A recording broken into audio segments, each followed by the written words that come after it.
കേരളത്തിൽ ഭയങ്കര പ്രമാദമായ ഒരു സംഭവം നടന്നു. അത് അവരുടെ കല്യാണമാണ്. ആ കല്യാണത്തിന് ഒരു കോണ്ടെക്സ്റ്റ് ഉണ്ട്. വിവാഹ പിന്തുടർച്ചാവകാശ നിയമം. അതിലെന്താണ് ആർഎംപിയുടെ നിലപാട്? അത് തന്നെയാണ്. ആ നിയമത്തിനോട് നമുക്ക് യോജിക്കാൻ പറ്റില്ലല്ലോ. പെൺമക്കൾക്ക് അവകാശമില്ലാത്ത ആൺകുട്ടികളില്ലെങ്കിൽ പെൺകുട്ടികൾക്ക് സ്വത്തവകാശം പോകുന്നില്ല. അത് ആ മരുമക്കത്തായ സമ്പ്രദായം നിൽക്കുന്നത് അത് മാറണം. മുസ്ലിം നിയമത്തിൽ പെൺകുട്ടികൾക്ക് ഒട്ടും സ്വാതന്ത്ര്യങ്ങളോ അഭിപ്രായങ്ങളോ ഇല്ലാത്ത വിഭാഗങ്ങൾ അവരത് സമ്മതിച്ചു തരുന്നില്ലെങ്കിലും അതാണ് പൊതുവായിട്ടുള്ളത്. അതിനെന്താ എല്ലാ മതക്കാർക്കും തുല്യ പ്രാധാന്യം, മനുഷ്യനായി ജീവിക്കാനുള്ള അവസരം. ഇത് ഇസ്ലാമിൻ്റെ അത്ഭുതകരമായ ഫിലോസഫിയാണ്. ഇസ്ലാമിൽ എന്നെ അടുത്ത് അമ്പരപ്പിക്കുന്നത് സ്ത്രീ സംരക്ഷണമാണ്. ലോകത്തിൽ സ്ത്രീകൾക്ക് ഏറ്റവും കൂടുതൽ സ്വാതന്ത്ര്യം, സ്ത്രീകൾക്ക് ഏറ്റവും കൂടുതൽ സംരക്ഷണം കിട്ടിയത് ഇസ്ലാമിക സമൂഹങ്ങളിലാണ്. പരസ്യപ്രവാചകൻ നിയമം ഉണ്ടാക്കി എന്താണ്? സ്വത്ത് വീതിക്കുമ്പം ആൺകുട്ടിയുടെ പകുതി സ്വത്ത് പെൺകുട്ടി കൊടുത്തിരിക്കണം. അപ്പോൾ ചിലപ്പോൾ ആളുകൾ വിചാരിക്കും ഇതെന്ത് പരിപാടിയുടെ ആണുങ്ങളുടെ പകുതിയല്ലേ പെണ്ണുങ്ങൾ കൊടുത്തു തന്നു. പക്ഷേ ലോകത്തിൽ സ്ത്രീകൾക്ക് സ്വത്തവകാശം പരസ്യപ്രവാചകന് മുമ്പ് ആരും കൊടുത്തിട്ടില്ല എന്നുള്ള മനസ്സിലാക്കണം. ഒറ്റ സമൂഹത്തിൽ പോലും സ്ത്രീക്ക് സ്വത്തവകാശമില്ല. പ്രവാചകനാണ് ആദ്യമായി സ്വത്തവകാശം കൊടുത്തത്. സ്വത്തവകാശം കൊടുക്കുമ്പോൾ ലോകത്തിൽ ഒരു രാജ്യത്തിനും ഇല്ലാത്തവരുടെ സ്വത്തവകാശം ഇസ്ലാമിക സ്ത്രീക്ക് കിട്ടി. യൂറോപ്പിലൊക്കെ സ്വത്തവകാശം മാത്രമേ കിട്ടൂ. അപ്പൻ്റെ സ്വത്തിന് മാത്രമേ അവകാശം കിട്ടൂ, വേറെ സ്വത്തിന് അവകാശം കിട്ടുകയില്ല. ഇന്ത്യയിലെ അപ്പൻ്റെ സ്വത്തിന് അമ്മയുടെ സ്വത്തിന് അവകാശം കിട്ടും. പക്ഷേ പരസ്യപ്രവാചകൻ എന്ത് ചെയ്തു? പിതൃസ്വത്തവകാശം, മാതൃസ്വത്തവകാശം, ഭ്രാതൃസ്വത്തവകാശം, പുത്രസ്വത്തവകാശം. അമ്മ ജീവിച്ചിരിക്കുമ്പോൾ ഒരു ആൺകുട്ടി മരിച്ചാൽ അവൻ്റെ സ്വത്തിൻ്റെ 1/6 അമ്മയ്ക്ക് കിട്ടും. ആ അമ്മ മരുമോട് മുമ്പിൽ തണ്ടിക്കൊണ്ട് നടക്കണ്ട, മോൻ്റെ സ്വത്തിൻ്റെ 1/6 അപ്പം തന്നെ അമ്മയ്ക്ക് കിട്ടും. പുത്രസ്വത്തവകാശം ഇസ്ലാമിൽ മാത്രമേ ഉള്ളൂ, ലോകത്ത് ഒരിടത്തും വേറെ ഇല്ല. അപ്പോൾ അങ്ങനെ 4 സ്വത്തവകാശം സ്ത്രീക്ക് കിട്ടി. പിന്നെ വളരെ ശ്രദ്ധേയമായിട്ട് പ്രവാചകൻ സ്ത്രീകൾക്ക് ചെയ്ത വലിയ അനുഗ്രഹമാണ്. ലോകത്തിലെ എല്ലാ സമൂഹത്തിലും കല്യാണം കഴിക്കുമ്പം സ്ത്രീയുടെ വീട്ടിൽ നിന്ന് പുരുഷൻ്റെ വീട്ടിലേക്ക് സ്ത്രീധനം പോയിക്കൊണ്ടിരുന്നു.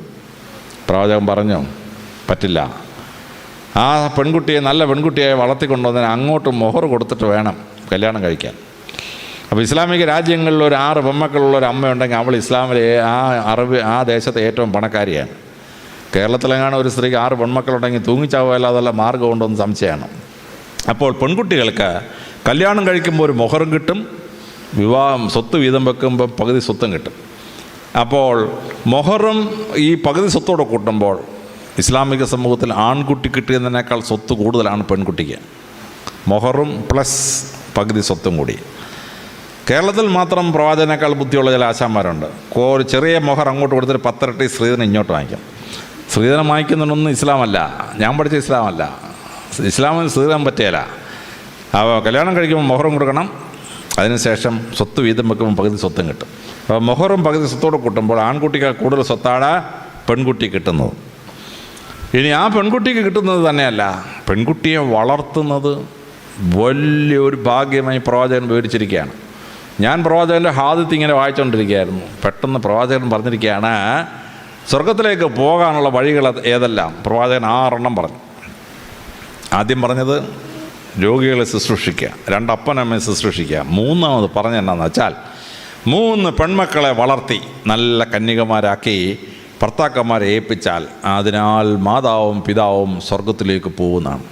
ഞാൻ ഉടനെ എൻ്റെ ഭാര്യയെ വിളിച്ചു. ഭാര്യ, നമ്മൾ സ്വർഗത്തിൽ പോകും. ഭാര്യ വെച്ച് അതങ്ങനെ അറിയാം. താണ്ടെ പ്രവാചകൻ പറഞ്ഞിരിക്കുകയാണ് എനിക്ക് 3 പെൺമക്കളാണ്, ആ മക്കളില്ല. നമ്മൾ 3 പെൺമക്കളെ വളർത്തി നല്ല കന്യകളായ ഭർത്താക്കന്മാരെ ഏൽപ്പിച്ചില്ലേ? പ്രവാചകൻ താണ്ടെ പറഞ്ഞിരിക്കുന്നത് നമ്മൾ 2 സ്വർഗത്തിൽ പോകുന്നു. ഭാര്യ ചിരിയോടെ ചിരി. പക്ഷേ ആ പ്രവാചകൻ പറഞ്ഞതിന് അർത്ഥം മനസ്സിലാക്കണം. ലോകത്തിൽ എവിടെയെങ്കിലും പെൺകുട്ടിയെ വളർത്തുന്നത് ഭാഗ്യമാണെന്ന് ലോകത്തിൽ ആരെങ്കിലും വേറെ പറഞ്ഞിട്ടുണ്ടോ? പ്രവാചകൻ മാത്രമേ പറഞ്ഞിട്ടുള്ളൂ. പെൺകുട്ടി ജനിച്ചാൽ ഉടനെ ശാപമെന്നായിരുന്നു അറബികൾ പോലും വിശ്വസിച്ചിരുന്നത്. അവർ പെൺമക്കളെ കൊണ്ടൊന്ന് മരുഭൂമി കൊണ്ട് കുടിച്ചിടുമായിരുന്നു. പെൺമക്കളെ ലോകത്തിൽ എല്ലായിടത്തും ഗർഭത്തിലുണ്ടാകുന്ന കുട്ടിയെ ഗർഭത്തിൽ വെച്ച് കൊല്ലും പെണ്ണാണെന്ന് കണ്ടു കഴിഞ്ഞാൽ. ഇതായിരുന്നു അവസ്ഥ. പ്രവാചകൻ പറഞ്ഞു പെൺകുട്ടിക്ക് ജന്മം നൽകി പെൺകുട്ടിയെ വളർത്തി നല്ല കന്യകളാക്കി ഭർത്താക്കന്മാരെ ഏൽപ്പിച്ചാൽ 3 പേരെ ഏൽപ്പിച്ചാൽ സ്വർഗം ഉറപ്പെന്നാണ്. പെൺകുട്ടികളെ വളർത്തുന്നത് സ്വർഗത്തിന് കാരണപൂർണ്ണമാണെന്ന് ലോകത്തിലാകെ പറഞ്ഞത് പരിശുദ്ധ പ്രവാചകനാണ്. വേറെ ആരും അത് പറഞ്ഞിട്ടില്ല. പെൺകുട്ടികളെ വളർത്തുന്നത് സ്വർഗം കിട്ടാനൊരു മാർഗമാണ്. പെൺകുട്ടികളെ സംരക്ഷിക്കുമ്പോൾ വളരെ ശ്രദ്ധേയമായി പ്രവാചകൻ അതിൻ്റെ വലിയ വശം പറഞ്ഞു. അതിലെന്താണ്? സ്ത്രീയുടെ ഡ്രസ് ഫിക്സ് ചെയ്തു.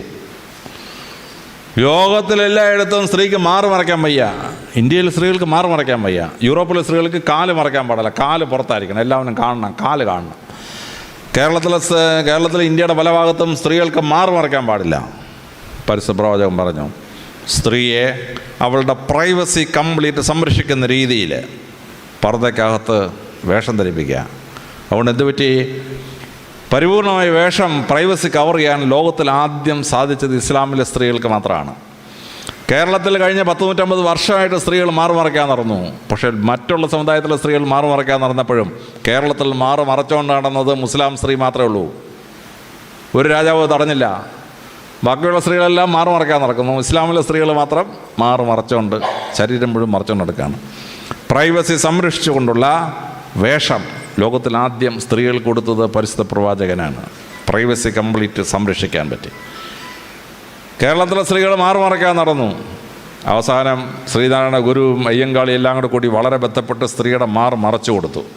സ്ത്രീയുടെ മറച്ചു കൊടുത്തപ്പോൾ തന്നെ സ്ത്രീകൾ എന്ത് ചെയ്യുന്നത്? പുറകുവശം കീറി കീപ്പോട്ടാക്കി. ബ്ലൗസിൻ്റെ താഴെ ഒരു വള്ളി മാത്രമേ ഉള്ളൂ, പുറകുവശം മുഴുവൻ എക്സ്പോസ്ഡ്. ചേടാ, കഷ്ടപ്പെട്ട് 100 കൊല്ലം കൊണ്ട് മറച്ചു കൊടുത്തപ്പോൾ സ്ത്രീകൾ ബ്ലൗസ് എല്ലാം കൂടെ പുറകുവശത്ത് വലിച്ചു കീറിയും പുറകുവശം എല്ലാം പുറത്താക്കി. ഇസ്ലാമിലുണ്ടല്ലോ അന്ത പണി നടക്കുകയില്ല. പുറകുവശം കീറാനൊന്നും പറ്റിയില്ല, മുൻവശം കീറാനും പറ്റിയില്ല. ശരീരം മുഴുവൻ മറച്ചുകൊണ്ട് നടക്കാൻ പറ്റും. അങ്ങനെ ശരീരം മുഴുവൻ മറക്കാൻ ശ്രമിച്ച ബന്ധുണ്ടായി. സ്ത്രീകൾക്കെതിരെയുള്ള അക്രമങ്ങൾ നിന്നു. ലോകത്തിലെല്ലായിടത്തും മൊളസ്റ്റേഷനുണ്ട്. സ്ത്രീകളിങ്ങനെ പുറവശവും മുൻവശമൊക്കെ തുറന്നു നടക്കും. കാണുന്ന പുരുഷന്മാർ കയറിയൊന്നും അള്ളും. ഇസ്ലാം സ്ത്രീയുടെ ഏത് വശം കാണാൻ പറ്റുമോ? ഒന്നും കാണാൻ പറ്റില്ല. അപ്പോൾ അള്ളാൻ പറ്റുമോ? മാന്താൻ പറ്റുമോ? മാന്തിയാലും തുണിയുടെ പുറത്തല്ലേ മാന്താൻ പറ്റുമോ? ശരീരത്തിൽ തൊടാൻ പറ്റുമോ? ശരീരത്തിൽ തൊടാൻ പറ്റില്ല. ശരീരം കംപ്ലീറ്റ്ലി പ്രൊട്ടക്റ്റഡാണ്. അതുകൊണ്ട് മൊളസ്റ്റേഷൻ എന്നൊരു ക്രൈം ഇസ്ലാമിക രാജ്യങ്ങളൊന്നുമില്ല. മറ്റെല്ലാ രാജ്യങ്ങളിലും ബലാത്സംഗം നടക്കും, ഭയങ്കര ബലാത്സംഗം. ഇസ്ലാമിക രാജ്യത്ത് എന്താ ബലാത്സംഗം നടക്കാത്ത? ഉന്നാവോ ബലാത്സംഗം നടത്തി സ്ത്രീയെ കത്തിക്കുകയാണ്. ഹൈദരാബാദിൽ ബലാത്സംഗം നടത്തി സ്ത്രീയെ കൊന്നു, കത്തിച്ചു. അറബി ദേശത്ത് എവിടെയെങ്കിലും സ്ത്രീയെ ബലാത്സംഗം ചെയ്ത് കത്തിക്കുമോ? ഏതെങ്കിലും ഇസ്ലാമിക രാജ്യത്ത് പറ്റുമോ? പറ്റുകയില്ല. കാരണം സ്ത്രീയെ തൊട്ട് കളിച്ചാൽ അവനെ പരസ്യമായിട്ട് കൊണ്ടുവന്ന് മുണ്ടുരിഞ്ഞ് നിർത്തി 50 അടിയും കൊടുത്തിട്ട് അവൻ്റെ ലിംഗം ഛേദിച്ച ശേഷം അവനെ തൂക്കിലേറ്റും. അതറിയാവുന്നതുകൊണ്ട് സ്ത്രീയെ തൊടുകയില്ല. ഇസ്ലാമിക രാജ്യങ്ങളാണ് സ്ത്രീകൾ ഏറ്റവും പ്രൊട്ടക്റ്റഡായത്. വേറെ എല്ലാ രാജ്യങ്ങളിലും ബലാത്സംഗം നടക്കും, സ്ത്രീ കൊലപാതകം നടക്കും. ഇസ്ലാമിക രാജ്യം നടക്കുകയില്ല. ഏറ്റവും കുറച്ച് ബലാത്സംഗം നടക്കുന്ന രാജ്യം, ഏറ്റവും കുറച്ച് മൊളസ്റ്റേഷൻ നടക്കുന്ന രാജ്യം ഇസ്ലാമിക രാജ്യങ്ങളാണ്. കംപ്ലീറ്റ്ലി പ്രൊട്ടക്റ്റഡാണ്. സ്ത്രീകൾ ഏറ്റവും കൂടുതൽ പ്രൊട്ടക്റ്റഡാണ്. അത് പ്രവാചകൻ ഉണ്ടാക്കിയ അതിശക്തമായ വേഷവിധാനവും ജീവിതചര്യയിലുണ്ടാക്കിയ മാറ്റങ്ങളുമാണ് സ്ത്രീയെ സംരക്ഷിച്ചത്. ബലാത്സംഗത്തിൽ നിന്നും ഇതിൽ നിന്നും രക്ഷിച്ചു. ഇനി ഇസ്ലാമിക രാജ്യങ്ങളിൽ പ്രവാചകൻ വരുന്നതിന് മുമ്പ് പെൺകുട്ടി ഉണ്ടായാലേ മരുഭൂമി കൊണ്ട് കുഴിച്ചിടുമായിരുന്നു. ബദർ യുദ്ധവും ഉഹൂദ് യുദ്ധവും കൂടെ കഴിഞ്ഞപ്പോഴത്തോടുകൂടി പുരുഷന്മാരുടെ എണ്ണം കുറവും സ്ത്രീകളുടെ എണ്ണം വളരെ കൂടുതലായി. അപ്പോൾ പ്രവാചകന് മനസ്സിലായി പെൺകുട്ടികൾ വിവാഹം കഴിക്കാൻ നിൽക്കുന്ന അവസ്ഥ ഉണ്ടാവും. അങ്ങനെ അവസ്ഥ ഉണ്ടായിക്കഴിഞ്ഞാൽ രാജ്യത്ത് അരാജകത്വം ഉണ്ടാവും, ലൈംഗികമായ അരാജകത്വങ്ങളും വേശ്യാവൃത്തിയും ഉണ്ടാവും. അപ്പോൾ അത് തടയണ്ടേ? പ്രവാചകൻ പറഞ്ഞു, ഒരു പുരുഷന് ഒന്നിലേറെ സ്ത്രീകളെ കല്യാണം കഴിക്കാം. 5 വ്യവസ്ഥയുണ്ട്, തോന്നിയ ദിവസം ചെയ്യാൻ പറ്റില്ല. അങ്ങനെ 5 വ്യവസ്ഥ വെച്ച ശേഷം ഒന്നിലേറെ സ്ത്രീകളെ വിവാഹം കഴിക്കാൻ സമ്മതിച്ചെങ്കിലും പ്രവാചകൻ, എൻ്റെ കയ്യിലിരിക്കുന്ന പരിശുദ്ധ ഖുർആൻ്റെ 4-ാമത്തെ ചാപ്റ്ററിൻ്റെ 4-ാമത്തെ ശ്ലോകം, ഒന്നിലേറെ ഭാര്യമാരുണ്ടെങ്കിൽ എല്ലാ സ്ത്രീകളോടും തുല്യ സ്നേഹം പ്രകടിപ്പിച്ചിരിക്കണം. അങ്ങനെ ഒന്നിലേറെ സ്ത്രീകളോട് തുല്യ സ്നേഹം പ്രകടിപ്പിക്കാൻ പുരുഷന് അസാധ്യമായതിനാൽ ഏക ഭാര്യയാണ് ഉത്തമം. ഏക ഭാര്യയാണ് ഉത്തമം. ഇതാണ് പരിശുദ്ധ ഖുർആൻ പറയുന്നത്. ഏക ഭാര്യയാണ് ഉത്തമം. ആ ഏക ഭാര്യയാണ് ഉത്തമം എന്ന് പറയുന്ന നീതിശാസ്ത്രം, ആ നീതിശാസ്ത്രമാണ് ഇസ്ലാമിലെ സ്ത്രീകളെ രക്ഷിച്ചത്. ഇപ്പോൾ കേരളത്തിൽ കണ്ടോളൂ, 1000 പുരുഷന്മാർക്ക് 1058 സ്ത്രീകളാണ് കേരളത്തിൽ. ഹിന്ദു മതത്തിലും ക്രിസ്തു മതത്തിലും 1000 പുരുഷന്മാർ 1000 സ്ത്രീകളെ കല്യാണം കഴിച്ചു. 58 സ്ത്രീകൾ എക്സസ്സാണ്. 58 സ്ത്രീകൾക്ക് ഭർത്താക്കന്മാരില്ല, 1000 പുരുഷന്മാരില്ല. ആ 58 സ്ത്രീകൾ എക്സസ് ആയത് കാരണം ഹിന്ദു മതത്തിലും ക്രിസ്തു മതത്തിലും സ്ത്രീകളുടെ വിവാഹപ്രായം പതുക്കെ 21, 22, 24, 26. ഇപ്പോൾ കേരളത്തിലെ ക്രിസ്ത്യാനികൾക്ക് മിക്കവാറും 26, 27 വയസ്സായിട്ട് കല്യാണം നടക്കുള്ളൂ. കാരണം 1000 പുരുഷന്മാർക്ക് 1058 സ്ത്രീകളുള്ളതുകൊണ്ട് 1000 പുരുഷന്മാർ 1000 സ്ത്രീകളെ കെട്ടിക്കഴിഞ്ഞാൽ 58 എക്സസ് ആണ്. പക്ഷേ കേരളത്തിലെ ഇസ്ലാമിലെ സ്ത്രീകൾക്ക് ആ പ്രശ്നമില്ല. ഒന്നിലേറെ സ്ത്രീകളെ ഭർത്താക്കങ്ങൾ കല്യാണം കഴിക്കുന്ന പുരുഷന്മാരുണ്ട്, പണമുള്ള പുരുഷന്മാർ. അവരാ 58 എക്സസിനെ അങ്ങ് അബ്സോർവ് ചെയ്തു. അപ്പോൾ 1000 പുരുഷന്മാർ 1058 സ്ത്രീകളെ കെട്ടിക്കോളും. അപ്പോൾ കല്യാണം കഴിക്കാതെ പെണ്ണുങ്ങൾ വീട്ടിൽ നിൽക്കുന്ന പ്രശ്നമില്ല. ഇസ്ലാം ആ പ്രശ്നം പരിഹരിച്ച് കേരളത്തിലെ സിറ്റുവേഷൻ ഉണ്ടാകുന്ന 1400 കൊല്ലത്തിന് പ്രവാചകൻ നിയമം ഉണ്ടാക്കി. പക്ഷേ മറ്റു സമുദായങ്ങൾക്ക് രക്ഷയില്ല. കല്യാണം കഴിക്കാതെ സ്ത്രീകൾ നിൽക്കുന്ന അവസ്ഥയുണ്ടായി. അതുകൊണ്ട് എന്തുണ്ടായി? പ്രോസ്റ്റിറ്റ്യൂഷൻ കുറഞ്ഞു. ലോകത്തിലെ മറ്റ് സമൂഹങ്ങളിലെല്ലാം പ്രോസ്റ്റിറ്റ്യൂഷനുണ്ട്. ഇസ്ലാമിൽ പ്രോസ്റ്റിറ്റ്യൂഷൻ ഇല്ല. കാര്യം അൺമാരീഡായിട്ട് ഫ്രീ സപ്ലൈ വിമനെ കിട്ടുന്നില്ല ഇസ്ലാമിൽ. ഒരു പുരുഷൻ ഒന്നിലേറെ സ്ത്രീകളെ കല്യാണം കഴിക്കുന്നുണ്ട്. അൺമാരീഡ് വിമൻ ജീവിക്കാൻ വേണ്ടി പ്രോസ്റ്റിറ്റ്യൂഷൻ പോകുന്നൊരവസ്ഥ ഇസ്ലാമിലില്ല. അതുകൊണ്ട് ഇസ്ലാമിക രാജ്യങ്ങളിലാണ് ഏറ്റവും കുറച്ച് prostitution. Very very few. No prostitution. Prostitution ചെയ്താൽ സ്വർഗം കിട്ടത്തില്ല. വളരെ ഭംഗിയായിട്ട് അവസ്ഥയുണ്ടാക്കി.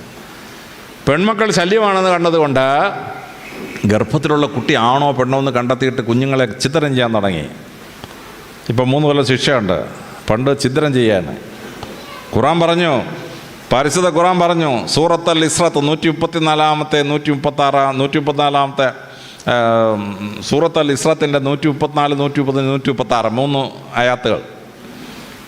പരിശുദ്ധ ഖുർആൻ പറഞ്ഞു, ഗർഭത്തിലുള്ള കുഞ്ഞിന് ചെലവിനൊടുക്കാൻ പറ്റുകയില്ല എന്ന് വിചാരിച്ച് കുഞ്ഞിനെ ചിത്രം ചെയ്താൽ അവളെ വാളിനിരയാക്കണം. അവൾ അള്ളാഹുവിനെതിരെ പാപം ചെയ്യുന്ന ശക്തമായ സംഭവമാണ്. ലോകത്തിലെല്ലായിടത്തും ഗർഭത്തിൽ ലിംഗനിർണ്ണയം നടത്തി കുഞ്ഞുങ്ങളെ കൊല്ലും. ഇസ്ലാമിക രാജ്യങ്ങളിൽ നടക്കത്തില്ല. കാരണം ലിംഗനിർണ്ണയം നടത്താൻ പറ്റിയല്ല. നടത്തിയാലും പെൺകുഞ്ഞാണെന്ന് വിചാരിച്ച് കൊല്ലാൻ പറ്റിയല്ല. അവിടെയാണ് ഇസ്ലാമിൻ്റെ നേട്ടം. സ്ത്രീകളെ പ്രൊട്ടക്റ്റ് ചെയ്യും. തലാഖ് എല്ലാം അനുവാദം കൊടുത്തു. പക്ഷെ തലാഖിലെ അനുവാദം കൊടുത്തതിന് 2 വശമുണ്ട്. ട്രിപ്പിൾ തലാഖ് എന്നൊരു സാധനം പ്രവാചകൻ പറഞ്ഞിട്ടില്ല, പരിശുദ്ധ ഖുർആനിലും ഇല്ല. It is un Islamic. അല്ലാതെ തലാഖ് ചൊല്ലുമ്പോൾ ആ തലാഖിനകത്ത് ഒരു സേവിങ് ഗ്രേസ് ഉണ്ട്. തികച്ചും യോജിക്കാൻ പറ്റാത്തൊരു വിവാഹം അത് ബലമായി കൂട്ടിക്കെട്ടിക്കൊണ്ട് നടന്ന് അതിനകത്ത് 498 306 ഉണ്ടായി, കൊലപാതക പരമ്പരകൾ ഉണ്ടാകുന്നൊരവസ്ഥ അത് ഇസ്ലാമിൽ ഉണ്ടാവുന്നില്ല. കാരണം if they are not compatible they can say a divorce and separate and marry again, no problem. അപ്പോൾ സ്ത്രീകളെ സംരക്ഷിക്കുന്ന നിയമങ്ങൾ, പരിശുദ്ധ പ്രവാചകൻ ഉണ്ടാക്കിയ നിയമങ്ങൾ, സ്ത്രീകളെ രക്ഷിച്ച അതിഗംഭീരമായ നിയമങ്ങളാണ്. സ്ത്രീകളെ ഭരണാധിപത്യത്തിലേക്ക് കൊണ്ടുവന്നു. പ്രവാചകൻ്റെ കാലത്ത് തന്നെ സ്ത്രീകൾക്ക് അഡ്മിനിസ്ട്രേഷനിൽ പങ്കുണ്ടായിരുന്നു. സംസാരിച്ച് അഭിപ്രായം പറയാൻ അവകാശം ഉണ്ടായിരുന്നു. അതുകൊണ്ട് എന്തുണ്ടായി? ഏറ്റവും വലിയ ഇസ്ലാമിക രാജ്യമായ ഇന്തോനേഷ്യയിലെ വനിതാ ഭരണാധികാരി 2 ഉണ്ടായി. മലേഷ്യയിൽ വനിതാ ഭരണാധികാരി ഉണ്ടായി. പാകിസ്ഥാനിൽ വനിതാ പ്രസിഡന്റ് ഉണ്ടായി. ബംഗ്ലാദേശിൽ വനിതാ പ്രസിഡന്റ് ഉണ്ടായി. ഇസ്ലാമിക രാജ്യങ്ങളിൽ എത്രയോ ഇടത്ത് വനിതാ ഭരണാധികാരികളുണ്ടായി. കാരണം വനിതകൾക്ക് മാന്യതയും സ്ഥാനവും കൊടുത്തു ഇസ്ലാമിൽ. അങ്ങനെ സ്ത്രീ വിമോചനം അത്ഭുതകരമായി പ്രവാചകൻ സാധിച്ചെടുത്തു എന്നുള്ളതാണ്. പ്രവാചകൻ വളരെ ശ്രദ്ധേയമായി ചെയ്ത ഒരു 8ാമത്തെ കാര്യമുണ്ട്. അത് ധനം കൈകാര്യം ചെയ്യുന്നുള്ള സംഭവമാണ്. ലോകത്തിലെ എല്ലാ രാജ്യങ്ങളിലും പണക്കാരനായിക്കൊണ്ടിരുന്നു, പാവപ്പെട്ടവനായിക്കൊണ്ടിരുന്നു. അതിനനുസരണമായിട്ടാണ് പണത്തിൻ്റെ ഒഴുക്ക്. പണക്കാരൻ പലിശയ്ക്ക് പണം കൊടുക്കും, പാവപ്പെട്ടവൻ എടുക്കും. അവസാനം പാവപ്പെട്ടവൻ തിരിച്ചടയ്ക്കാൻ വയ്യ, പണക്കാരൻ അവൻ്റെ വസ്തു ജപ്തി ചെയ്തുകൊണ്ട് പോകും. നിരാലംബലായ പാപ്പർ സൂട്ടടിച്ച് കുറേ എണ്ണം. പണക്കാരൻ പിന്നെയും പണക്കാരനാകും.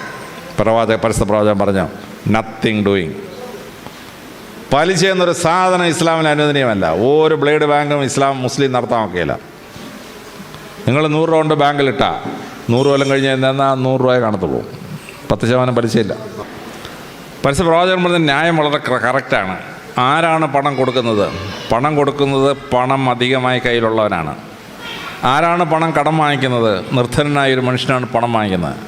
ആ നിർധനനായ മനുഷ്യൻ്റെ കയ്യിൽ നിന്ന് പണം ധനവാൻ്റെ കയ്യിലോട്ട് പോകാൻ പാടില്ല. അതുകൊണ്ട് ഉസൂർ ഈസ് പ്രൊഹിബിറ്റഡ് ഇൻ ഇസ്ലാം. ഒരു ബ്ലേഡ് ബാങ്കും ഇസ്ലാമിൽ നടത്താൻ പറ്റിയില്ല. ഇത് നടത്താൻ പറ്റാതെ വന്നത് കാരണം ഇസ്ലാമിൽ ഉണ്ടായ വലിയ അത്ഭുതമാണ്. ഇസ്ലാമിക രാജ്യങ്ങളിലൊന്നും ക്യാപിറ്റലിസം വേരുപിടിച്ചില്ല, മുതലാളിത്തം വേരുപിടിച്ചില്ല. മുതലാളിത്തം വേരുപിടിക്കാൻ ഇസ്ലാം സമ്മതിച്ചിട്ടില്ല. കാരണം പണക്കാരനാവുന്ന പാവപ്പെട്ടവനാവുന്ന എക്കണോമിക്സ് ഇസ്ലാമിന് അനുവദനീയമല്ല. തന്നെയുമല്ല, പണക്കാരൻ അവൻ്റെ സമ്പത്തിൻ്റെ 2.5% പാവപ്പെട്ടവരിലേക്ക് ഒഴുക്കണം, സക്കാത്ത്. അപ്പോൾ ആ നിയമം ഉണ്ടാക്കിയപ്പോൾ പരസ്യപ്രവാചകൻ കൃത്യമായ നിയമം ഉണ്ടാക്കി. ഒരു ദിവസത്തെ വരുമാനം കൊടുക്കണമെന്ന് പറഞ്ഞിരുന്നെങ്കിൽ ഒരാണ്ടിൽ ഏറ്റവും കുറച്ച് പൈസ ഉണ്ടായ ദിവസത്തെ വരുമാനം അവനും കൊടുത്തന്നെയായിരുന്നു കണക്ക് ശരിയാക്കാൻ. പ്രവാചകൻ അതൊക്കെ തല്ല, ഇൻകം ടാക്സ് കണക്കാക്കുന്ന പോലെ ഒരു കൊല്ലത്തെ ഇൻകം കണക്കാക്കുക, എന്നിട്ട് അതിന് 2.5% പാവപ്പെട്ടവനിലേക്ക് കൊടുക്കണം. അപ്പോൾ പാവപ്പെട്ടവൻ്റെ പണം പണക്കാരന് പോയിക്കൊണ്ടുവന്ന സിസ്റ്റം മാറ്റി പണക്കാരൻ്റെ പണം പാവപ്പെട്ടവനിലേക്ക് പോകുന്ന സിസ്റ്റം പരിശുദ്ധ പ്രവാചകൻ ഉണ്ടാക്കി. ഇത് അതിശ്രദ്ധേയമായ ഒരു നിയമ സംഹിതയാണ്. അതുകൊണ്ടാണ് ഇസ്ലാമിക രാജ്യങ്ങളിലൊന്നും ക്യാപിറ്റലിസം അല്ലെങ്കിൽ മുതലാളിത്തം ഉണ്ടായില്ല. യൂറോപ്പും ഏഷ്യയും മുഴുവൻ ഫ്യൂഡലിസം ഉണ്ടായി. ഭൂ ഉടമ സമ്പ്രദായത്തിലൂടെ ഭൂ ഉടമസ്ഥനുണ്ടായി. കേരളത്തിൽ മങ്കൊമ്പ് പൊട്ടർക്ക് 2 ലക്ഷം പറ നിലമായിരുന്നു. 2 ലക്ഷം പറ നിലം. കായൽ രാജാവ് മുരിക്കന് 30,000 ഏക്കർ സ്ഥലം.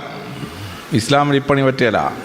ഇസ്ലാമിൽ പാവപ്പെട്ടവൻ കൂടുതൽ പാവപ്പെട്ടവൻ സമ്പ്രദായം ഇല്ല. അവനിലേക്ക് പണക്കാരൻ്റെ പണം സക്കാത്തിലൂടെ ഒഴുകും. ദാരിദ്ര്യം ഉണ്ടാവാൻ സമ്മതിക്കുകയില്ല. ദാരിദ്ര്യന് രാജ്യവും ധനവാനും സപ്പോർട്ട് കൊടുക്കും. അതുകൊണ്ട് ഇസ്ലാമിക രാജ്യങ്ങളിൽ ഫ്യൂഡലിസം ഉണ്ടായില്ല. ഇസ്ലാമിക രാജ്യങ്ങളിൽ ക്യാപിറ്റലിസം ഉണ്ടായില്ല. മുതലാളിത്ത വ്യവസ്ഥ ഉണ്ടായില്ല. ഇസ്ലാമിക രാജ്യങ്ങളിൽ ഭൂമിയുടെ ഉടമസ്ഥാവകാശം അവന് കൊടുത്തത് കാരണം ഇസ്ലാമിക രാജ്യങ്ങളിൽ ഭൂവുടമ സമ്പ്രദായം ഉണ്ടായില്ല. ഇസ്ലാമിക രാജ്യങ്ങൾ സ്വന്തമായി സ്വത്തുള്ള, സ്വന്തമായി വീടുള്ള ഒരു ജനസമൂഹമായി ഇസ്ലാം മാറി. ഇത് വളരെ ശ്രദ്ധേയമായി നമ്മൾ മനസ്സിലാക്കേണ്ടതാണ്. ഇതേറ്റവും ഭംഗിയായി നമ്മൾ മനസ്സിലാക്കുന്നൊരു സംഭവമാണ് സലാഡിൻ്റെ പ്രസിദ്ധമായ ജീവിതം. സലാഡിൻ ജെറുസലേം പിടിച്ചടക്കിയ രാജാവാണ്. സലാഡിൻ ജെറുസലേം പിടിച്ചടക്കാനായിട്ട് വന്ന് കുരിശ് യുദ്ധങ്ങളിലൂടെ ജെറുസലേം പിടിച്ചെടുത്ത് അവിടെ താമസിക്കുന്ന ക്രിസ്ത്യാനികൾ താമസിക്കുമ്പോൾ അദ്ദേഹം ജെറുസലേമിൻ്റെ മതിലുകൾക്കെതിരെ ബോംബാർഡ് ചെയ്തു. 50 മീറ്റർ നീളത്തിൽ മതിലിടിഞ്ഞ് താഴെ വീണു. മതിലിടിഞ്ഞ് താഴെ വീണ് കഴിഞ്ഞപ്പോൾ സലാഡിൻ സൈന്യത്തോട് പുറകോട്ട് മാറാൻ പറഞ്ഞു. എന്നിട്ടൊരു സന്ദേശം കൊടുത്തയച്ചു. ക്രിസ്ത്യാനികളുടെ നേതാവ് പുറത്തു വരണം, സമാധാന സന്ധിക്കായി പുറത്തു വരണം. ക്രിസ്ത്യാനികൾ അമ്പരന്ന് പോയി. അവരുടെ നേതാവായി ലിയാണ്ടർ പുറത്തു വന്നു. സലാഡിൻ പറഞ്ഞു, ലിയാണ്ടറെ, ഞാൻ എൻ്റെ സൈന്യത്തെ പുറകോട്ട് മാറ്റിയിരിക്കുകയാണ്.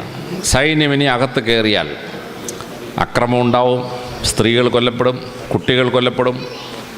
ഇത് പരിശുദ്ധ പ്രവാചകൻ ഞങ്ങളോട് സമ്മതിച്ചിട്ടില്ല. യുദ്ധത്തിൽ പങ്കെടുക്കുന്ന പടയാളികൾക്കല്ലാതെ ആർക്കും പരിക്കുണ്ടാകാൻ പാടില്ല. മെക്കക്കാർ മെദീനെ ആക്രമിക്കാൻ വന്നു. പ്രവാചകൻ സൈന്യത്തെ കൊണ്ട് 25 കിലോമീറ്റർ തെക്കോട്ട് പോയി മരുഭൂമി വെച്ച് യുദ്ധം ചെയ്തു. കാര്യം മെദീനയെ വെച്ച് യുദ്ധം ചെയ്താൽ അവിടുത്തെ പാവപ്പെട്ട ജനങ്ങൾ കൊല്ലപ്പെടും, സ്ത്രീകൾ കൊല്ലപ്പെടും. ഉഹൂദ് യുദ്ധത്തിന് വന്നു. പ്രവാചകൻ സൈന്യത്തെ കൊണ്ട് പുറത്തു വന്നു, മരുഭൂമി വെച്ച് യുദ്ധം ചെയ്തു. പട്ടാളക്കാർക്ക് മാത്രമേ പരിക്ക് പറ്റുള്ളൂ.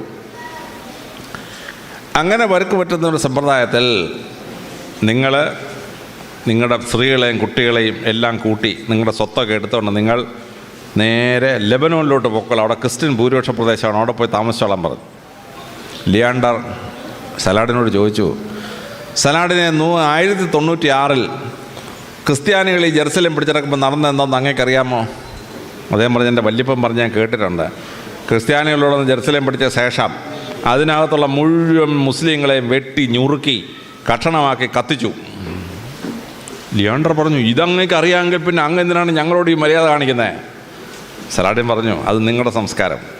പരിശുദ്ധ പ്രവാചകൻ ഞങ്ങളെ പഠിപ്പിച്ചിട്ടുണ്ട്, നിരായുധനായ ഒരാൾ ആക്രമിക്കപ്പെടാൻ പാടില്ല, സ്ത്രീകൾ കൊല്ലപ്പെടാൻ പാടില്ല, കുട്ടികൾ കൊല്ലപ്പെടാൻ പാടില്ല. അതുകൊണ്ട് പ്രവാചകൻ പഠിപ്പിച്ച തത്വം അനുസരിച്ച് നിങ്ങൾ പൊക്കോളാൻ പറഞ്ഞു. ലിയാണ്ടർ തൻ്റെ സ്ത്രീകളെയും കുട്ടികളെയും ആടുമാടുകളെയും സ്വർണവും ഒക്കെ എടുത്തുകൊണ്ട് നേരെ ലെബനോനിൽ പോയി. മുഴുവൻ ക്രിസ്ത്യാനികളും പോയി കഴിഞ്ഞിട്ടാണ് സലാഡിൻ ജെറുസലേമിൽ പ്രവേശിച്ചു. ഒറ്റ മനുഷ്യൻ കൊല്ലപ്പെട്ടില്ല. ആ വലിയ സംഭവം ഹോളിവുഡ് ഒരു സിനിമയാക്കി, സിറ്റി ഓഫ് ഹെവൻ. നിങ്ങളറിയുള്ള സിറ്റി ഓഫ് ഹെവൻ സിനിമ കണ്ടാൽ അറിയാം സലാഡിൻ ചെയ്ത അത്ഭുതം. ഈ സലാഡിൻ 1794 മരണശയ്യയിലായി. സലാഡിൻ തൻ്റെ ഡോക്ടറെ വിളിച്ചു, ഡോക്ടറെ, ഞാനിനി എത്ര കാലം ജീവിച്ചിരിക്കും? ഡോക്ടർ പറഞ്ഞു, രാജാവ് ചാവുന്ന സമയം പ്രവചിച്ചാൽ എൻ്റെ കഴുത്തിന് ഉണ്ടെങ്കിൽ തല ഉണ്ടാവുമോ രാജാവേ എന്ന്. സലാഡിൻ പറഞ്ഞു, ഇത് സലാഡിനാണ് പറയുന്നത്, നീ പറഞ്ഞോ, ഒരു കുഴപ്പമില്ലാന്ന് പറഞ്ഞു. ഡോക്ടർ സലാഡിനോട് പറഞ്ഞു, സലാഡിൻ അങ്ങ് 1 ആഴ്ചയിൽ കൂടുതൽ ജീവിച്ചിരിക്കുമെന്ന് എനിക്ക് സംശയമാണ്. സലാഡിനോട് തന്നെ ധനകാര്യമന്ത്രി വിളിച്ചു വരുത്തി എൻ്റെ പേരിൽ എത്ര സ്വർണ്ണ നാണയം, എത്ര വെള്ളി നാണയം, എത്ര സ്വത്തുക്കൾ, എത്ര പൈസ എൻ്റെ ഉണ്ടെന്ന് പറയാൻ പറഞ്ഞു. ധനകാര്യമന്ത്രി എല്ലാം കണക്കെടുത്തുകൊണ്ട് കൊടുത്തു. സലാഡിൻ ഒരു വിളംബരം നടത്തി. അടുത്ത വെള്ളിയാഴ്ച നിസ്കാരം കഴിഞ്ഞ് ഞാൻ പുറത്തു വരുമ്പോൾ എന്നിൽ നിന്ന് സഹായം കിട്ടാൻ ആഗ്രഹിക്കുന്ന ആരെങ്കിലും ഉണ്ടെങ്കിൽ മുസ്ലിം പള്ളിയുടെ മുമ്പിൽ വരണം, ഞാൻ നിങ്ങൾക്ക് സഹായിക്കാൻ ആഗ്രഹിക്കുന്നു. വെള്ളിയാഴ്ച നിസ്കാരം കഴിഞ്ഞ് സലാഡിന് ഇറങ്ങി വന്നപ്പം 8500 പേർ അവിടെ തടിച്ചു കൂടിയിരുന്നു. കേരളങ്ങാണോ ആയിരിക്കണമായിരുന്നു, 8.5 ലക്ഷം മിനിമം എത്തിയനായിരുന്നു സലാഡിൻ്റെ ഇന്ന് സഹായം വാങ്ങിക്കാം. അറബികൾ മര്യാദക്കാരാണ്, അവർ 8500 പേരെ വന്നുള്ളൂ. വന്നവർക്കെല്ലാം സലാഡിൻ ഒരു സ്വർണ്ണ നാണയം വെച്ച് കൊടുത്തു.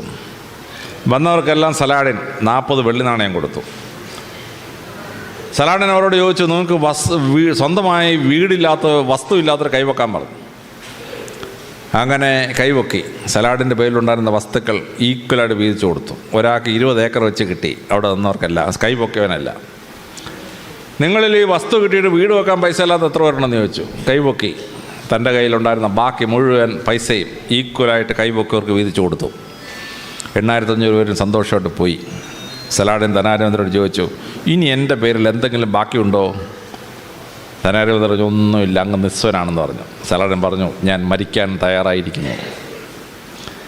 എന്നിട്ട് അദ്ദേഹം ഒരു കൽപ്പന പുറപ്പെടുവിച്ചു, ഒരു വിൽപ്പത്രം. ഞാനത് വായിച്ച് അമ്പരന്ന് പോയി, എന്തൊരു വിൽപ്പത്രം. അദ്ദേഹം പറഞ്ഞു, സാധാരണ രാജാക്കന്മാർ മരിക്കുമ്പോൾ ചെങ്കോലും കിരീടവും മോതിരവും അഴിച്ചു മാറ്റും. പക്ഷെ ഞാൻ മരിക്കുമ്പോൾ ഇത് 3 മാത്രമല്ല, എൻ്റെ ശരീരത്തിലെ മുഴുവൻ വസ്ത്രവും അഴിച്ച് മാറ്റണം, ചെങ്കോലും കിരീടവും മോതിരവും കൂടാതെ. ഞാൻ കിടന്ന എൻ്റെ കൊട്ടാരത്തിലെ മുഴുവൻ ഫർണിച്ചറും മേശയും കസേരയും എല്ലാം എടുത്ത് പാവപ്പെട്ടവർക്ക്, ഫർണിച്ചറില്ലാത്തവർക്ക് കൊടുത്തേക്കണം. എൻ്റേതായ കുറേ വസ്ത്രമുണ്ട് എൻ്റെ കൊട്ടാരത്തിനകത്ത് അലമാരയിൽ. ആ അലമാരയിലുള്ള മുഴുവൻ വസ്ത്രവും പുറത്തെടുത്ത് വസ്ത്രമില്ലാത്ത പാവങ്ങൾക്ക് വീതിച്ച് കൊടുത്തേക്കണം. എന്നിട്ട് ഞാൻ ജനിച്ചു വീണപ്പോൾ എങ്ങനെ നഗ്നനായിരുന്നുവോ അതുപോലെ നഗ്നനാക്കി എന്നെ ആ മരുഭൂമി കൊണ്ട് ഇന്ന് മണൽ മാറ്റി അങ്ങ് കുഴിച്ചിട്ടേക്കണം. എൻ്റെ ശവകുടീരത്തിൻ്റെ, എൻ്റെ കല്ലറയുടെ മുമ്പിൽ ഒരു ശവകുടീരം പണിയരുത്, എൻ്റെ ഒരു താജ്മഹലും പണിഞ്ഞേക്കരുത്, ഒരു മൗസോളിയും പണിഞ്ഞേക്കരുത്. ഞാൻ അവിടെ അടക്കപ്പെട്ടെന്ന് മാത്രം അവിടെ എഴുതി വെച്ചേക്കുക. ഈജിപ്തും സിറിയയും പാലസ്തീനും ഇസ്രായേലും സൗദി അറേബ്യയും കുവൈറ്റും ഇറാഖും 16 ഇപ്പോഴത്തെ 16 രാജ്യം ഒരുമിച്ച് ഭരിക്കുന്ന രാജാവാണെന്ന് ആലോചിച്ചാണ്. അദ്ദേഹം മരിച്ചപ്പോൾ സർവ്വ ചെങ്കോലും എല്ലാം അഴിച്ചെടുത്ത് എല്ലാ സ്വർണവും മാറ്റി ഫർണിച്ചറെല്ലാം ദാനം ചെയ്ത് അദ്ദേഹത്തിൻ്റെ 1000ഓളം വസ്ത്രങ്ങളെല്ലാം ദാനം ചെയ്ത് പൂർണ്ണ നഗ്നനാക്കിക്കൊണ്ട് എന്ന് സംസ്കരിച്ചു. ആ വിൽപ്പത്രം അവസാനിക്കുമ്പോൾ സലാഡിൻ പറഞ്ഞിരിക്കുന്നു, നിസ്വനായി ജനിച്ചാൽ നിസ്വനായി പോകണമെന്ന് പ്രവാചകനായ മുഹമ്മദ് നബി പഠിപ്പിച്ചത് ഞാനിതാ നടപ്പാക്കുന്നു. ഇപ്പോഴും സലാഡിൻ്റെ ചവകുടിയിൽ ചെന്നാൽ 4-5 കല്ലിങ്ങനെ വെച്ചിട്ടുണ്ടെങ്കിൽ അവിടെ ഒരു ചെറിയ കുറിപ്പുണ്ട്, ഹിയർ സലാഡിൻ ഈസ് ബറീഡ്. ഒരു കല്ലറയില്ല, ഒരു മൗസോളിയില്ല, 16 രാജ്യം ഭരിച്ചിരുന്ന രാജാവാണ്. ഇതാണ് ഇസ്ലാമിൻ്റെ കാഴ്ചപ്പാട്. സമ്പത്ത് കൊണ്ട് ആരും മഹാനാവുന്നില്ല, സമ്പത്ത് കൂട്ടി വെച്ചിട്ട് ആരും സ്വർഗവും കിട്ടാൻ പോകുന്നില്ല. പാവപ്പെട്ടവനെ സഹായിക്കുന്ന വലിയ ഫിലോസഫിയായി പരിസരപ്രവാചകൻ ഇസ്ലാമിനെ വാർത്തെടുത്തു. ഇതാണ് ഇസ്ലാമിൻ്റെ നീതിശാസ്ത്രം, ഇസ്ലാമിൻ്റെ എക്കണോമിക്സ് എന്ന് പറയപ്പെടുന്നത്. ഒരു സാമ്രാജ്യത്വവും വളരാത്ത, ഒരു ക്യാപിറ്റലിസവും വളരാത്ത, ഒരു ഫ്യൂഡലിസവും വളരാത്ത, ഒരു മുതലാളിത്തവും വാഴാത്ത ഭൂപരിഷ്കരണം നടപ്പാക്കിയ, നിസ്വനെ ഭൂവുടമയാക്കി മാറ്റിയ തത്വശാസ്ത്രമാണ് ഇസ്ലാം. ഈ ഇസ്ലാം സർവരോടും സ്നേഹം പ്രകടിപ്പിക്കുന്ന ഇസ്ലാമാണ്. ഞാൻ പഠിച്ച ഇസ്ലാമിലെ ഒരു മുസ്ലിമും ടെററിസ്റ്റ് ആവാൻ പറ്റില്ല, ഒരു ടെററിസ്റ്റിനും മുസ്ലിം ആവാനും പറ്റിയില്ല, ഒരു മുസ്ലിമിനും ടെററിസ്റ്റ് ആവാൻ പറ്റിയില്ല. പ്രവാചകൻ പഠിപ്പിച്ച് ഇസ്ലാമിൽ വിശ്വസിക്കുന്ന ആർക്കും ടെററിസ്റ്റ് ആവാൻ പറ്റിയില്ല. ഒരു ടെററിസ്റ്റിനും മുസ്ലിം ആവാൻ പറ്റിയില്ല. ഒരു ഒസാമ ബിൻ ലാദനും മുസ്ലിമല്ല, ഒരു അബൂബക്കർ അൽ ബാഗ്ദാദി മുസ്ലിമല്ല. പ്രവാചകൻ പഠിപ്പിച്ചതാണ്. നിരപരാധികളെ കൊല്ലുന്നത് ഇസ്ലാമിൻ്റെ പ്രാക്ടീസ് അല്ല, ബോംബ് വെക്കുന്ന ഇസ്ലാമിൻ്റെ പ്രാക്ടീസ് അല്ല. അതാണ് മഹത്തായ ഇസ്ലാം, പ്രവാചകൻ പഠിപ്പിച്ച ഇസ്ലാം. പ്രവാചകൻ 9 ചെയ്തത് ഒരു ഭരണക്രമം ഉണ്ടാക്കി. ആ ഭരണക്രമം ലോകത്തിന് മുഴുവൻ അത്ഭുതമായൊരു ഭരണക്രമമാണ്. തിരുവിതാംകൂറും കൊച്ചിയും ഒന്നും ഒരിക്കലും മുസ്ലിങ്ങൾ ഭരിച്ചില്ല. കേരളത്തിലാകെ കണ്ണൂർ പട്ടണത്തിൽ മാത്രം ഒരു അറക്കൽ ബീവി ഉണ്ടായിരുന്നു. പക്ഷേ കേരളത്തിലെ ഭരണക്രമം എടുത്തു നോക്കൂ, അതിൽ ഭൂരിപക്ഷവും ഇസ്ലാമികമാണ്. പണ്ട് ഭരണത്തിന് നേതൃത്വം വഹിച്ച ആളിനെ വിളിച്ചിരുന്ന പേരാണ് ദിവാൻ. ദിവാൻ എന്ന് പറഞ്ഞാൽ അറബി വാക്കാണ്, രണ്ടാമൻ എന്നർത്ഥമാണ്. ദിവാൻ സരസ്വതി രാമസ്വാമി അയ്യാർ എന്ന് പറഞ്ഞാൽ ആ ദിവാൻ സ്ഥാനം പ്രവാചകൻ ഉണ്ടാക്കിയ സ്ഥാനമാണ്. റവന്യൂവിൻ്റെ ചീഫിനെ വിളിച്ചിരുന്ന പേര് പേഷ്കാർ. പേഷ്കാർ പ്രവാചകൻ ഉണ്ടാക്കിയതാണ്. പേഷ്കുഷ് എന്ന് പറഞ്ഞാൽ അറബി ഭാഷയിൽ കരം. പേഷ്കുഷ് വിരിക്കുന്നവൻ പേഷ്കാർ. അതിനെ ബ്രിട്ടീഷുകാർ എന്നപ്പോൾ ഇംഗ്ലീഷിൽ ട്രാൻസ്ലേറ്റ് ചെയ്തു കളക്ടർ ഓഫ് ടാക്സസ്. പിന്നെ ഈ ഓഫ് ടാക്സസ് നാണക്കേടാന്ന് ICSർക്ക് തോന്നിയോ അതങ്ങ് വെട്ടിമാറ്റി. അങ്ങനെയാണ് കളക്ടറായത്. കളക്ടറുടെ ഒറിജിനൽ വാക്ക് പേഷ്കാർ, പേഷ്കുഷ് പിരിക്കുന്നവൻ. അറബിയാണ് സംഭവം. രാജ്യത്തെ ഭരിക്കണമെങ്കിൽ അതിനെ പ്രോവിൻസുകളായി തിരിക്കണം. അങ്ങനെ അറബികൾ പ്രോവിൻസായി തിരിച്ചു. അതാണ് സില്ല എന്ന വാക്ക്. അതാണ് മലയാളത്തിൽ നമ്മൾ ജില്ല എന്നാക്കിയത്. നമ്മുടെ ജില്ല പ്രവാചകൻ ഉണ്ടാക്കിയതാണ്. അറബി ദേശത്ത് നിന്ന് ഒന്നാണ് ജില്ല. ആ ജില്ലയെ ഭരിക്കുന്ന കളക്ടർ അറബി ദേശത്ത് നിന്ന് ഒന്നാണ്. ആ ജില്ലകളെ സബ് ഡിവൈഡ് ചെയ്തു. അങ്ങനെ ഉണ്ടാക്കിയതാണ് താലൂക്ക. താലൂക്ക അറബി വാക്കാണ് താലൂക്ക. ആ താലൂക്ക ഭരിക്കാൻ നമ്മളൊരു ഭരണാധികാരിയെ ഉണ്ടാക്കി, തഹസീൽദാർ. തഹസീൽദാർ അറബിയാണ്. ഹസാലദാർ. ഹസാല എന്ന് പറഞ്ഞാൽ കളക്ട്. ഹസാലദാർ, വൺ ഹു കളക്ട് ടാക്സസ്. അതാണ് നമ്മുടെ തഹസീൽദാറായത്. പണ്ടത്തെ പോലീസ് ചീഫിനെ വിളിച്ചിരുന്ന പേര് അമിനാദാർ. അറബിയാണ്. ആമീൻ എന്ന് പറഞ്ഞാൽ പ്രൊട്ടക്ഷൻ. അമിനാദാർ എന്ന് പറഞ്ഞാൽ പ്രൊട്ടക്ഷൻ കൊടുക്കുന്നവൻ, സംരക്ഷണം കൊടുക്കുന്നവൻ. പോലീസിലെ ഹവിൽദാർ അറബിയാണ്.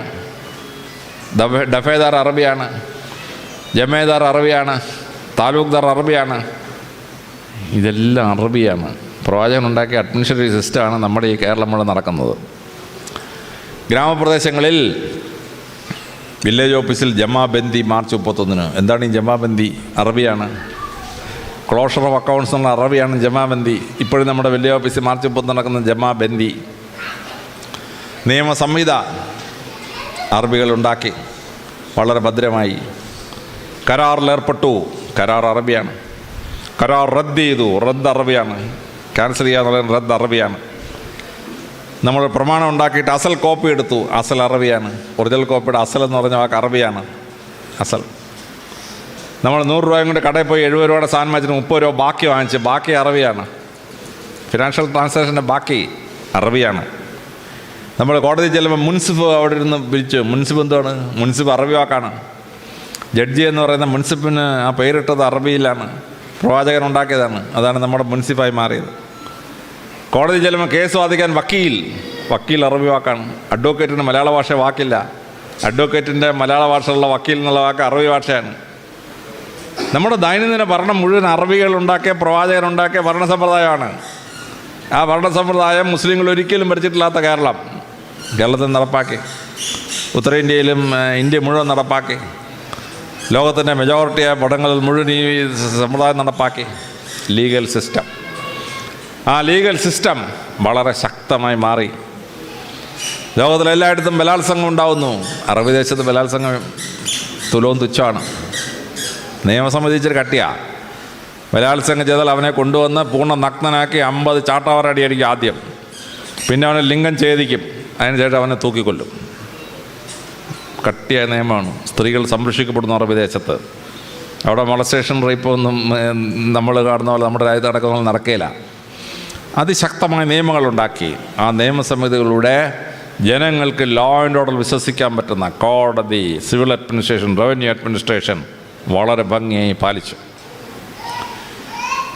പ്രവാചകൻ ചെയ്ത 10ാമത്തെ അത്ഭുതം എന്ന് പറയുന്നത് വിദ്യാഭ്യാസ ഉയർച്ചയാണ്.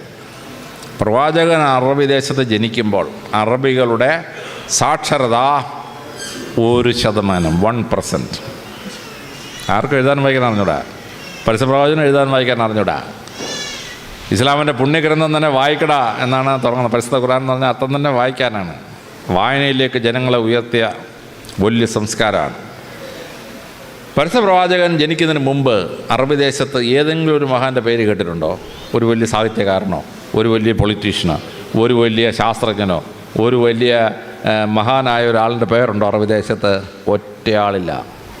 അന്ധകാരത്തിൽ കിടന്നൊരു ഭൂമി വെളിച്ചം കാണുകയാണ് പ്രവാചകൻ വന്നപ്പം. പ്രവാചകൻ എന്ത് ചെയ്തു? ആ ജനതയെ അതിശക്തമായി ഉയർത്തിയെടുത്ത്, വിദ്യാഭ്യാസം ഉയർത്തിയെടുത്തു. പ്രവാചകൻ ആ വിദ്യാഭ്യാസം ഉയർത്തിയെടുത്ത വലിയ സംഭവമാണ് ഞാൻ ടെലിവിഷനിൽ ഒരിക്കൽ പറഞ്ഞത്. കേരളത്തിലെ ജയിലുകളിൽ നിന്ന് ആഹാരം ഉണ്ടാക്കി ജനങ്ങൾ കൂടി ഇന്ന് 15 കോടിയാണ് ബഡ്ജറ്റില്ലാതെ സർക്കാർ ഫണ്ടിലേക്ക് പോകുന്നത്. തടവുകാർക്ക് റീഎംപ്ലോയ്മെൻറ്റ് കൊടുക്കാനായിട്ട് അവരെ തൊഴിൽ പഠിപ്പിച്ചു. എനിക്ക് ആശയം കിട്ടിയത് പരിശുദ്ധ പ്രവാചകൻ്റെ നിന്നാണ്. ബദർ യുദ്ധം കഴിഞ്ഞു. കുറേ തടവുകാരെ പിടിച്ചുകൊണ്ട് വന്നു. അന്നത്തെ ഇസ്ലാമിക നിയമം അനുസരിച്ച് 10 സ്വർണ്ണ നാണയം കൊടുത്തെങ്കിലേ സ്വാതന്ത്ര്യം കിട്ടൂ. പരസ്യപ്രവാചകൻ എന്ത് ചെയ്തു? ആ കൊണ്ടുവന്ന കൂട്ടത്തിൽ അദ്ദേഹത്തിൻ്റെ അങ്കിളുണ്ട്, അദ്ദേഹത്തിൻ്റെ മകളുടെ ഭർത്താവുണ്ട് ആ തടവുകാരായിട്ട് പിടിക്കപ്പെട്ടവരുടെ കൂട്ടത്തിൽ. വല്ല എക്സംഷനും കൊടുത്തോ? ഒരു എക്സംഷനും കൊടുത്തില്ല. പക്ഷേ അദ്ദേഹം പറഞ്ഞു, 10 സ്വർണ്ണ നാണയം കിട്ടുന്നതിന് പകരം നിങ്ങളെല്ലാം വിദ്യാഭ്യാസമുള്ളവരാണ്, നിങ്ങൾ 10 പേരെ എഴുതാനും വായിക്കാനും പഠിപ്പിച്ചാൽ നിങ്ങൾക്ക് സ്വാതന്ത്ര്യം തരുന്നതാണ്. അതായത് 10 gold coins is equivalent to giving literacy to 10 persons. വിദ്യാധനം സർവ്വധനാൽ പ്രധാനമെന്ന് നമ്മൾ ഇന്ത്യയിൽ പറയും. വിദ്യാധനം സർവ്വധനാൽ പ്രധാനം, എത്ര രൂപയ്ക്കാണ് അത് ഈക്വലൻസ് എന്ന് പ്രഖ്യാപിച്ചത് പരസ്യപ്രവാചകനാണ്. 10 സ്വർണ്ണ നാണയത്തിന് പകരം 10 പേരെ സാക്ഷരരാക്കുക. അപ്പോൾ ഒരു സ്വർണ്ണ നാണയം 28,000 രൂപ വിലയുള്ളതാണ്. വരാഹൻ എന്ന് പറയുന്ന നാണയം. ഈ വരാഹൻ എന്ന് പറയുന്നത് ഇന്ത്യയിൽ നിന്ന് പോയൊരു നാണയമാണ്. അത് രസകരമായ സംഭവമാണ്. രാഷ്ട്രകൂട രാജവംശൻ്റെ നാണയമായിരുന്നു വരാഹൻ. രാഷ്ട്രകൂട രാജവംശം ദശാവതാരങ്ങളിൽ 3ാമത്തെ അവതാരമായിരുന്നു അവരുടെ ആസ്ഥാന ദേവൻ മത്സ്യംകൂർമ്മം വരാഹം. ആ വരാഹത്തിൻ്റെ രൂപമാണ് നാണയത്തിൽ കൊത്തിയിരുന്നത്. ആ വരാഹത്തിൻ്റെ രൂപം കൊത്തിയതായതുകൊണ്ടാണ് വരാഹൻ എന്ന് മഹാരാഷ്ട്രയിൽ ആ നാണയത്തെ വിളിച്ചിരുന്നത്. അറബി ഭാഷയിലെ സ്വർണ്ണ നാണയത്തിൻ്റെ പേര് വരാഹൻ എന്നാണ്. മുസ്ലിങ്ങൾക്ക് തീരെ ഇഷ്ടമില്ലാത്തൊരു മൃഗമാണ് ഈ വരാഹം. പക്ഷേ അതിൻ്റെ പേരിലാണ് സ്വർണ്ണ നാണയമാണ് അറിയപ്പെടുന്നത്. ആ സ്വർണ്ണ നാണയം 28,000 രൂപ. അപ്പോൾ ഒരാൾക്ക് സ്വാതന്ത്ര്യം കിട്ടണമെങ്കിൽ 28,000 × 10 2,80,000 രൂപ കൊടുക്കണം ഒരാൾക്ക് സ്വാതന്ത്ര്യം കിട്ടാൻ. പ്രവാചകൻ പറഞ്ഞു, നിങ്ങൾ ഈ 2,80,000 രൂപ അവിടെ നിന്ന് കൊണ്ടുവരാനൊന്നും പറ്റില്ല. നിങ്ങളൊരു കാര്യം ചെയ്യും, 10 വരെ പഠിപ്പിക്കണം. 10 വരെ പഠിപ്പിച്ച് കഴിഞ്ഞാൽ നിങ്ങൾക്ക് സ്വാതന്ത്ര്യം തരാം. അങ്ങനെ അറബികളെ ഈ തടവുകാരെ പഠിപ്പിച്ചു. 10 പേരെ സാക്ഷരരാക്കിയപ്പോൾ സ്വാതന്ത്ര്യം കൊടുത്തു. സ്വാതന്ത്ര്യം കൊടുത്തു കഴിഞ്ഞപ്പോൾ അവരോട് പ്രവാചകൻ പറഞ്ഞു, നിങ്ങളിപ്പോൾ സ്വതന്ത്രരാണ്, പക്ഷേ നിങ്ങൾക്ക് ഞങ്ങൾ അധ്യാപകരായിട്ട് ഞാൻ ജോലി തരാം. നിങ്ങളിവിടെ അറബികളെ സാക്ഷരരാക്കാൻ പറഞ്ഞു. അങ്ങനെ അറബികൾക്ക് സാക്ഷരത കിട്ടി. ഇവരെ സാക്ഷരത എന്ന് പറഞ്ഞ സിസ്റ്റം ഉണ്ടാക്കി. അറബികൾക്ക് സാക്ഷരത ഉണ്ടാക്കി. ഏറ്റവും സാക്ഷരരായ ഒരു ജനസമൂഹമായിട്ട് വാർത്തു.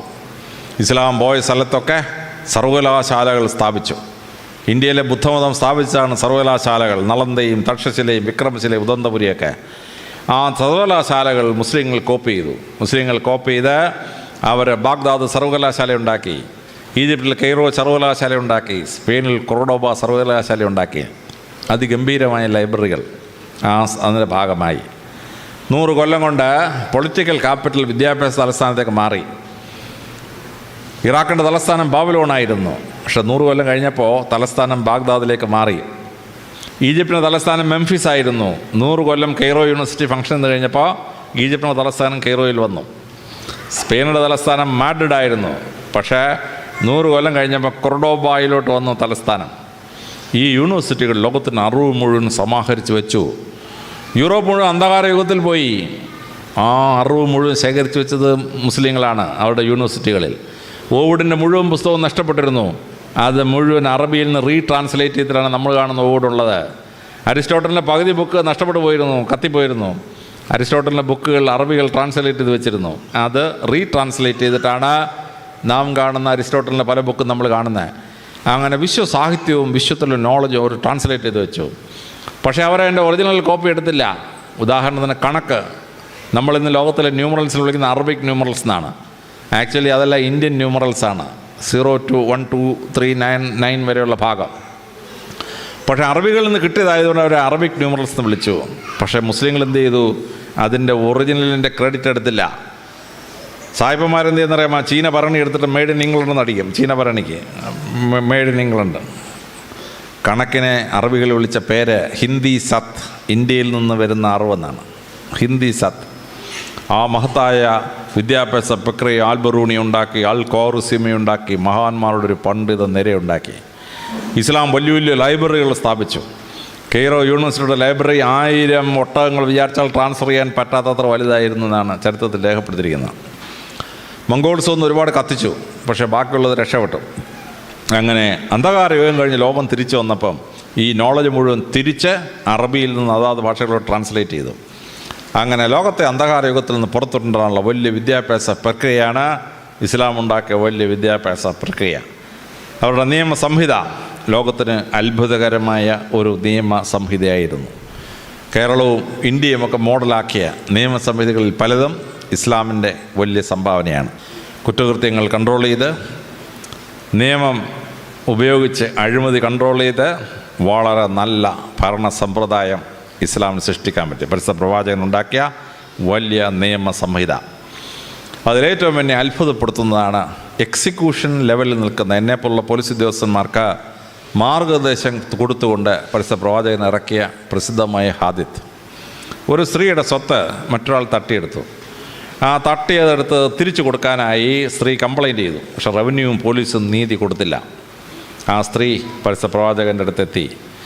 പരിശുദ്ധ പ്രവാചകൻ്റെ അടുത്തെത്തി പ്രവാചകനോട് കംപ്ലൈൻറ്റ് ചെയ്തു. പ്രവാചകൻ ആ നിയമം മനസ്സിലാക്കിയിട്ട് ആ സ്ത്രീക്ക് സ്വത്ത് തിരിച്ചു കൊടുക്കാൻ പറഞ്ഞു. എന്നിട്ട് പോലീസ് ഉദ്യോഗസ്ഥനോടും റവന്യൂ ഉദ്യോഗസ്ഥനോടും പരിശുദ്ധ പ്രവാചകൻ പറഞ്ഞ പ്രസിദ്ധമായ ഹാദിത്താണ്, tears woman is sparks of fire, it burns where it falls. സ്ത്രീയുടെ കണ്ണുനീർ തീപ്പൊരിയാണ്, അത് വീഴുന്ന സ്ഥലം ദഹിച്ചു പോകുന്നതാണ്. ഇത് ശരിയായിരുന്നെങ്കിൽ കേരളത്തിലെ പോലീസ് സ്റ്റേഷനൊക്കെ എപ്പോഴേ കത്തിപ്പോയനാണെന്നറിയാം, അത് വേറെ കാര്യം. എങ്കിലും സ്ത്രീക്ക് കണ്ണീരുണ്ടാവാത്ത രീതിയിൽ രാജാവ് രാജ്യം ഭരിക്കണം. ഇത് വലിയൊരു തത്വം പ്രവാചകൻ ലോകത്തെ പഠിപ്പിച്ചതാണ്. ഒരു സ്ത്രീ വന്ന് പ്രവാചകനോട് പറഞ്ഞു, പ്രവാചക, എൻ്റെ ഭർത്താവ് മരിച്ചുപോയി. എന്നെ ഭർത്താവിനെ ട്രീറ്റ് ചെയ്ത ഡോക്ടർക്ക് ശരിയായ ക്വാളിഫിക്കേഷൻ ഉണ്ടോയെന്ന് എനിക്കൊരു സംശയം. പ്രവാചകൻ ഉത്തരവിട്ടു, മെക്കയിലെ മുഴുവൻ മെഡിക്കൽ പ്രാക്ടീഷേഴ്സിനെ ചെക്ക് ചെയ്യാൻ പറഞ്ഞു. അവൻ്റെ പഠിത്തം വാലിഡാണെന്ന് അറിയാൻ വേണ്ടി. 19 എണ്ണത്തിനെ പിടിച്ച് ഈ വ്യാജ ഡോക്ടർമാരൊന്നും ഉണ്ടായിരുന്നപ്പോഴാണ് ഇത് വായിച്ചപ്പോഴാണ് മനസ്സിലായത്. എല്ലാ വ്യാജനെയും അദ്ദേഹം പിടികൂടി. ഒരാൾക്ക് പ്രാക്ടീസ് ചെയ്യണമെങ്കിൽ അവൻ ക്വാളിഫൈഡ് ആയിരിക്കണം. പ്രവാചകൻ്റെ അടുത്തൊരു സ്ത്രീ വന്ന് പറയുന്നു, ഞങ്ങളുടെ മരിപ്പച്ചയിൽ എൻ്റെ ഭർത്താവ് മരിച്ചുപോയി, ചികിത്സിക്കാൻ ഡോക്ടറില്ലായിരുന്നു പ്രവാചക, അതുകൊണ്ടാണ് സംഭവിച്ചത്. പ്രവാചകൻ ഒറ്റ കൽപ്പന ഇറക്കി, 5 ഒട്ടകങ്ങളെ കൊണ്ടുവരാൻ പറഞ്ഞു. ഒട്ടകത്തിൻ്റെ പുറത്ത് 5 ഡോക്ടർമാരെ കയറ്റി എല്ലാ മരിപ്പച്ചകളും പോയി രോഗികളെ ചികിത്സിക്കാൻ പറഞ്ഞു. സഞ്ചരിക്കുന്ന മെഡിക്കൽ കോളേജ് പരിശുദ്ധ പ്രവാചകൻ ഉണ്ടാക്കിയതാണ്. ഡോക്ടർ 9 മണ്ടയ്ക്ക് പേരും വെച്ചിട്ട് വാടായോടെ പേഷ്യൻസ് എല്ലാം എന്ന് പറഞ്ഞ പരിപാടിയൊക്കത്തില്ല. പ്രവാചകൻ പറഞ്ഞു, ഡോക്ടർ രോഗി എവിടെയാണെന്ന് വെച്ചാൽ അവിടെ പോയി ചികിത്സിക്കണം. അതാണ് പ്രവാചകൻ്റെ അത്ഭുതകരമായ സിസ്റ്റം എന്ന് പറയുന്നത്. ആത്മഹത്യ ഇസ്ലാമിൽ വളരെ കുറവാണ്. എന്താ കാര്യം? അതാണ് ഇസ്ലാമിൻ്റെ മഹത്വം എന്ന് പറയുന്നത്. ഇന്ത്യയിൽ ലോകത്തിൽ 1 ലക്ഷം പേർ ഒരു കൊല്ലം ജീവിച്ചിരിക്കുമ്പോൾ 8 പേർ ആത്മഹത്യ ചെയ്യും. ഇന്ത്യയിലത് 9ആണ്. പക്ഷേ കേരളത്തിൽ 35 പേർ ആത്മഹത്യ ചെയ്യും. 1 ലക്ഷം പേരിൽ 1 ലക്ഷം പേർ ഒരു കൊല്ലം ജീവിച്ചിരിക്കും 35 ആത്മഹത്യയാണ്. അതിലേറ്റവും വലിയ ആത്മഹത്യ നടക്കുന്നത് സൂയിസൈഡ് വില്ലേജ് ഓഫ് ഇന്ത്യ എന്ന് വിളിക്കുന്ന സ്ഥലമാണ്. നൂറനാട് കുഷ്ഠരോഗാശുപത്രിയിരിക്കുന്ന സ്ഥലം. ആ ഗ്രാമത്തിലാണ് ഏറ്റവും കൂടുതൽ സൂയിസൈഡ്. 1 ലക്ഷം പേർ ഒരു കൊല്ലം ജീവിച്ചിരിക്കുമ്പോൾ 62 പേർ ആത്മഹത്യ ചെയ്യും. പക്ഷേ ഇതേ കേരളത്തിൽ തന്നെയാണ് മലപ്പുറം ജില്ല. മലപ്പുറം ജില്ലയിൽ 1 ലക്ഷം പേർ ഒരു കൊല്ലം ജീവിച്ചിരിക്കുമ്പോൾ 4 പേരെ ആത്മഹത്യ ചെയ്യത്തുള്ളൂ. സൗദി അറേബ്യയാണ് ലോകത്തിലെ ഏറ്റവും ആത്മഹത്യ കുറവുള്ളത്. 0.4% സൗദി അറേബ്യയിലെ ആത്മഹത്യാ നിരക്ക്. കാര്യം എന്താണ്? ഇസ്ലാം ലോകത്തെ പഠിപ്പിച്ചു, ആത്മഹത്യ ചെയ്യുന്ന ലോകവും പോകുന്നു, പരലോകവും പോകുന്നു. മദ്രസയിൽ കുട്ടി 4 വയസ്സ് കഴിയുമ്പോൾ തന്നെ കുട്ടിയെ പറഞ്ഞ് മനസ്സിലാക്കുകയാണ്, ആത്മഹത്യ ദൈവത്തിന് മുമ്പാകെ നിരപ്പാകാത്ത സാധനമാണ്. കുട്ടിയുടെ മനസ്സിനകത്ത് ആത്മഹത്യക്കെതിരെ തത്വം ഉണ്ടാകുകയാണ്. മനുഷ്യൻ എക്കണോമിക് ഡിസാസ്റ്റർ നേരിട്ട് കഴിഞ്ഞ് പാപ്പരാകുമ്പോഴാണ് ആത്മഹത്യ ചെയ്യുന്നത്. ഇസ്ലാമിൽ മനുഷ്യർ പാപ്പരാവാതെ സംരക്ഷിക്കുന്ന സക്കാത്ത് ഉൾപ്പെടെയുള്ള നിയമസംഹിതകളുണ്ടായി. അപ്പം പണം ഒട്ടുമില്ലാതെ വസ്തുവില്ലാതെ ഒരാൾ ചാവേണ്ട ആത്മഹത്യ ചെയ്യേണ്ട അവസ്ഥയില്ല. അവന് സംരക്ഷണം കിട്ടുന്നുണ്ട്, ആഹാരം എവിടുന്നേലും കിട്ടും, അവൻ പാപ്പരാവില്ല. അവന് ഹോപ്പ്ലെസ് എന്നൊരു സിറ്റുവേഷൻ വരുമ്പോൾ അവൻ ആത്മഹത്യ ചെയ്യാതിരിക്കാൻ വേണ്ടി അവനെ തിയോളജിയിലും ഫിലോസഫിയിലും പരിശുദ്ധ ഖുർആനിലെ ശക്തമായ നിയമത്തിലൂടെ പ്രൊട്ടക്റ്റ് ചെയ്തിരിക്കുകയാണ്. അതുകൊണ്ട് ലോകം മുഴുവൻ ആത്മഹത്യ ചെയ്യുമ്പോൾ ഇസ്ലാമിൽ ആത്മഹത്യ സൗദി അറേബ്യയിൽ 0.5, കേരളത്തിൽ ആവറേജ് 35, മലപ്പുറത്ത് 4%. അപ്പോൾ ഇസ്ലാമിക സമൂഹത്തിൽ ആത്മഹത്യ നടക്കാത്തത് ഈ വലിയ സംരക്ഷണത്തിൻ്റെ ഒരു ഭാഗമാണ്. അപ്പോൾ ലോകമെങ്ങും മനുഷ്യന് നല്ല ജീവിതചര്യയും മനുഷ്യനായി ജീവിക്കാനുള്ള പ്രാക്ടീസും കിട്ടിയത് ഇസ്ലാമിൻ്റെ വലിയ സംഭാവനയാണ്, പരിശുദ്ധ പ്രവാചകൻ്റെ വലിയ സംഭാവനയാണ്.